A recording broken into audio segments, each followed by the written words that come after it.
É a primeira persoa coa que teño o gusto de falar sobre ese día da votación da reforma laboral. Querolle preguntar como se viviu ese momento no Congreso. Foi un momento un pouco esperpéntico, non? Casi diría bochornoso.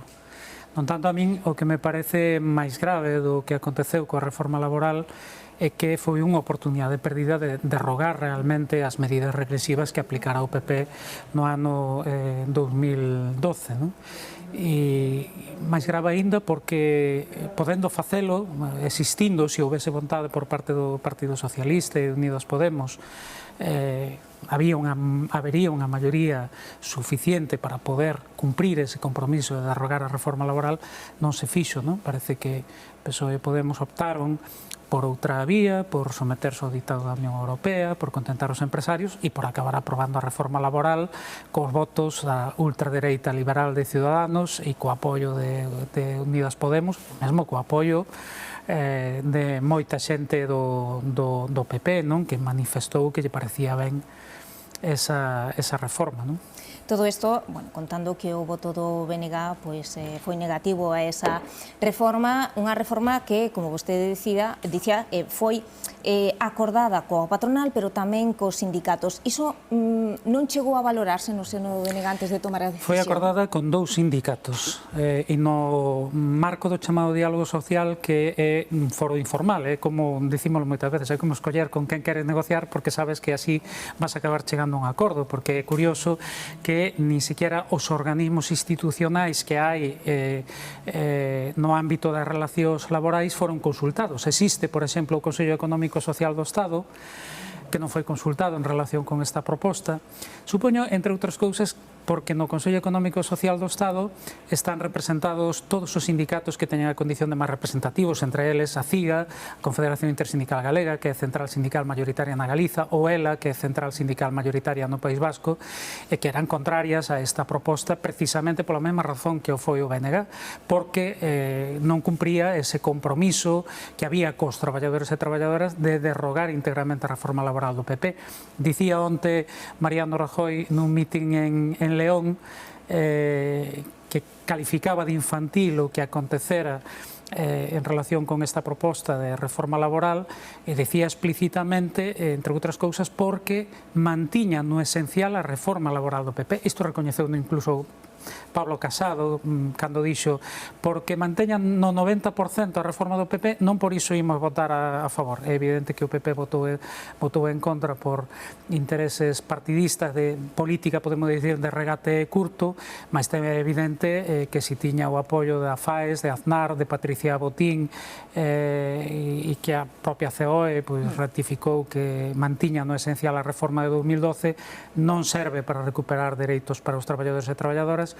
E, como digo, o triste é que sí se podía facer porque habería maioría suficiente para facelo, faltou a vontade do PSOE e de Podemos. Desa maioría suficiente para chegar a facer ese acordo co bloque de investidura, non? Que era a aposta que prefería Yolanda Díaz, logo estivo Bolaños negociando noutro camiño, e o que dicía o ministro Bolaños era que para esa votación non existía ese bloque de investidura. Eu pregunto, e se daquela existía, e despois volvo a preguntar, existe agora porque aínda queda a legislatura?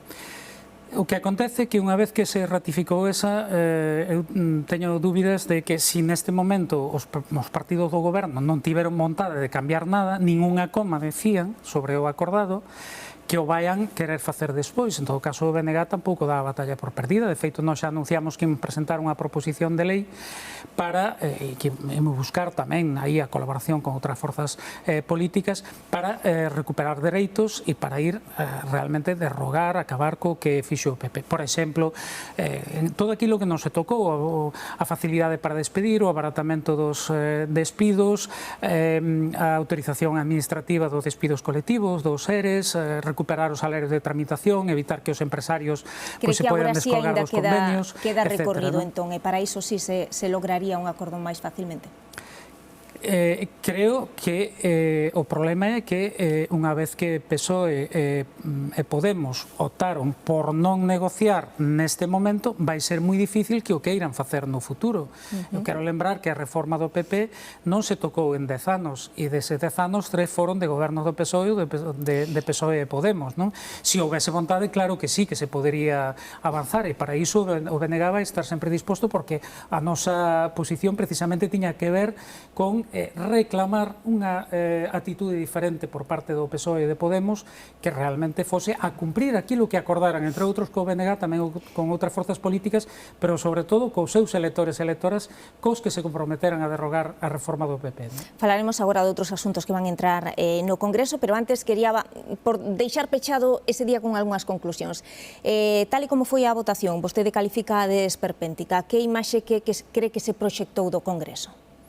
Eu creo que foi unha imaxe evidentemente negativa, pero tamén debería ser un aviso para os partidos do goberno que sexan conscientes especialmente de dúas cousas, non? Unha, que non teñen maioría absoluta, que parece que a veces o esquecen, e, por tanto, para poder sacar adiante as cousas deben ter unha atitude diferente de diálogo e de negociación, especialmente coas forzas que apoyaron, que apoyamos a investidura, e, por outro lado, que sabía de buscar unha maioría alternativa coa dereita ultraliberal de Ciudadanos, pois unha vía que ten os seus problemas. Non só porque non dean os números, senón porque iso implica que tes outra opción política que, desde logo, non vai na liña de políticas transformadoras. Veremos o que acontece coa lei Mordaza, que aínda non se derrogou, mais o que coñecemos da posición do PSOE e de Podemos pois é decepcionante, o que acontece coa lei de memoria democrática, coa lei de vivenda, etc. Por iso lle quería preguntar se existe, lle preguntaba se seguirá existindo ese bloque de investidura, porque aínda queda percorrido e decisións que tomar. Por exemplo, firmouse, asinouse ese decreto da suba do salario mínimo. Cal é a súa postura, cal é a postura do BNG? En relación co salario mínimo, quero dicir, parecenos ben que se suba o salario mínimo, mas tamén temos que dicir que nos parece insuficiente. Só hai que saber unha cuestión: esa subida é de 3,6%. O IPC está situado xa en 6,5%, situouse en 6,5%. Iso quere dicir que as persoas que teñen o salario mínimo perderon poder adquisitivo, é dicir, nin siquiera se cubriu ese IPC. Por tanto, é claro que é insuficiente, e tamén insuficiente para cumprir o compromiso de situalo no 60% do salario medio, que sería algo máis de 1.100 euros, que, por certo, o que di a Carta Social Europea, que o Goberno e o Parlamento ratificou en xullo do pasado ano. E hai outro asunto que xa está a crear polémica, víamolo hai uns instantes, nesas dúas almas, se podemos dicir así, do Goberno, que é a reforma fiscal. Postura. Sí, nós levamos moito tempo reclamando precisamente unha política fiscal valente, transformadora, que vai na liña de que pague menos quen menos ten e pague máis quen máis ten, non? Agora, Podemos di que quere facer iso. Fixo un acto outro día en que lanzou precisamente unha proposta de algo que nos levamos tempo defendendo, que é un imposto ás grandes fortunas, en fin, modificación do imposto de patrimonio. A cuestión é, va máis de 2 anos de goberno, se non puideron facelo, se non puideron formulalo xa, non?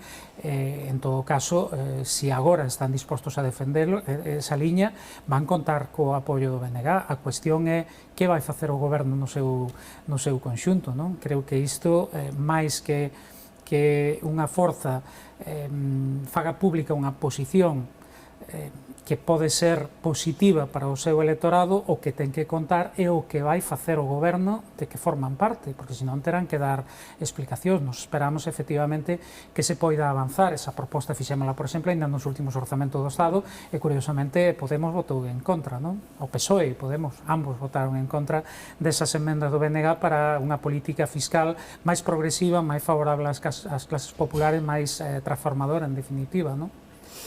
Lería o artigo do Economist que fala de democracia plena, ese paso da democracia española a democracia defectuosa. Que opina vostede? Eu realmente, nós temos valorado moitas veces que a democracia no Estado español é unha democracia de baixa calidade, que ten que ver en moitos casos pois co propio modelo de transición que se seguiu, que fixo que moitas estruturas de poder da ditadura franquista se fosen perpetuando no réxime constitucional, especialmente en ámbitos como o económico, o mediático e o xudicial, moi particularmente o xudicial, tamén no político, non? O ministro de Franco que continuaron na súa actividade como moi ben sabemos, con total normalidade. Por lo tanto, creemos que hai cousas que hai que avanzar, non? E agora tamén hai oportunidade de facelo. Claro, non o limitaría a cuestión, como fai esta publicación que realiza esta análise, de que non se renove o Consello Xeral do Poder Xudicial, en fin, ou de que haxa órganos xurisdiccionais que non se renovaron en tempo, non? Senón, pois en moitos outros aspectos, como dicía, temos por diante a posibilidade de derrogar a lei Mordaza, de derrogala de verdade, de ir a unha lei de memoria democrática que acabe coa impunidade do franquismo, de avanzar en dereitos democráticos colectivos que moita falta fai, non? Antes de avanzar na entrevista, quería pedirlle unha posición sobre o conflito de Ucraína, que o certo é que segundo van pasando os días, pois xa nos mesmos, nas informacións, imos falando de últimos intentos de que triunfa a democracia, e mentres tanto van chegando militares dos diferentes países da OTAN e tamén continúan avanzando esas tropas rusas. Cal é a posición do BNG? Nos apostamos, e fixémolo público desde o comezo, pola vía do diálogo, da negociación, pola vía diplomática, no marco tamén dos organismos internacionais existentes, especialmente da ONU, da OSCE, sabendo que en moitos casos estes organismos permitiron cousas que non deberían ter permitido, non? Lembremos o papel da ONU, por exemplo, na guerra de Irak. Pero é evidente que si se quere a paz, o que hai que preparar a paz, non a guerra, non? Por lo tanto, facer os esforzos na liña da desescalada, e o que está facendo a OTAN e co liderado de Estados Unidos, que ten un historial negro precisamente no que ten a ver con invasións, vulneración da soberanía de outros países, de implicacións en conflitos bélicos, é todo o contrario, non é alimentar esa escalada belicista. Parecenos que é unha liña equivocada, e o que nos preocupa é que inicialmente o Estado español parecía secundar esa posición, ofrecendo e enviando, como de feito fixo, o ministro enviaron fragatas, dúas fragatas de Ferrol, enviaron avións, etc. Creemos que esa non é a liña, que a liña ten que ser precisamente toda a contraria. Desde a defensa da democracia e da soberanía dos povos hai que apostar por o diálogo e a negociación de maneira permanente, non? Falamos agora de cousas de aquí, desa reivindicación que fai o Bloque Nacionalista Galego, dese reforzo do servizo de cercanías para o tren aquí en Galicia.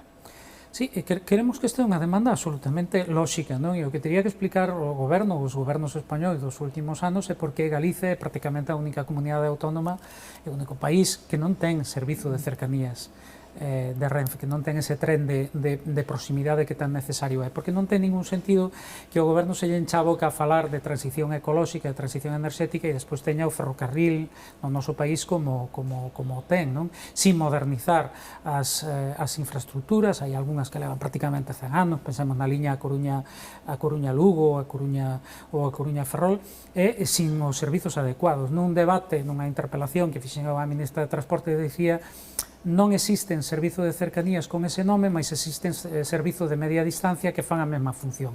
Calquera usuario do ferrocarril sabe que isto é absolutamente falso, nin siquiera se recuperaron frecuencias que foron anuladas durante o confinamento. Por lo tanto, o BNG vai seguir traballando para mellorar os servizos ferroviarios, para que se implanten as cercanías nas áreas urbanas. Temos masa crítica, hai que pensar que a área urbana de Vigo, Pontevedra, ten máis de 700.000 habitantes, a da Coruña Ferrol 650.000 habitantes. Non hai ninguna razón para que continúe esta discriminación no noso país no que ten a ver cos servizos ferroviarios, non? E xa para rematar, que quedamos en tempo, poderíamos falar moitos minutos máis, pero xa sabe que o directo así. Queríalle pois pedir unha valoración ou que nos explique un pouco máis, o máis breve que poida, pois esa posición conforme os parques eólicos que se poidan instalar aquí en Galicia, non? Se sería convinte pois estar en alerta, porque realmente falamos pois dese ben libre, pero veñen as empresas a transformalo aquí en Galicia e estamos pois nesa posición, non? De ser prudentes, pero non perder tamén a oportunidade. Claro, nós estamos a favor, o Benega está a favor das enerxías renováveis, evidentemente, non? Mas creemos que todo se debe facer con racionalidade, o que non ten ningún sentido esta barra libre para as empresas, non? Isto debería partir de que existisen plans eólicos feitos, como digo, con racionalidade, preservando tamén o medio natural, preservando pois o modo de vida da xente, por exemplo, a produción agrogandeira, que en moitos casos se ve afectada, ou a pesqueira, que se pode ver afectada por a eólica mariña, non? E en lugar diso, o que acontece é que as empresas elixen onde se ubicar. Hai máis de 200 proxectos que están en función do interese non social e colectivo, senón do interese particular das empresas, e despois as administracións públicas analicen eses proxectos e deciden. Isto é facer as cousas exactamente ao revés. Nos claro que estamos opóndonos a ese boom eólico depredador do noso país, porque ademais Galiza non se vai beneficiar na medida en que tampouco temos un control sobre o sector eléctrico, ni siquiera unha tarifa eléctrica galega que faga que o conxunto da poboación e nosas empresas se beneficien dunha tarifa máis barata, non? Por lo tanto, enerxías renováveis sí, máis con racionalidade, minimizando o impacto, indo a outro modelo tamén de produción, de xeración distribuída, de xeración próxima aos centros de consumo, e non facendo que o noso país se converta pois no grande, outra vez, no grande produtor de enerxía para o conxunto do Estado, cos custos que iso ten, non só polos parques, por a liña de evacuación, en fin, que son, creo que moi problemáticas, non? Por lo tanto, non perder a oportunidade, pero con racionalidade, porque senón estamos perdendo moitas outras cousas, non? Néstor Rego, moitísimas grazas por acompañarnos novos días. Que teña moi boa xornada. Grazas a vos, bon día. Adeus.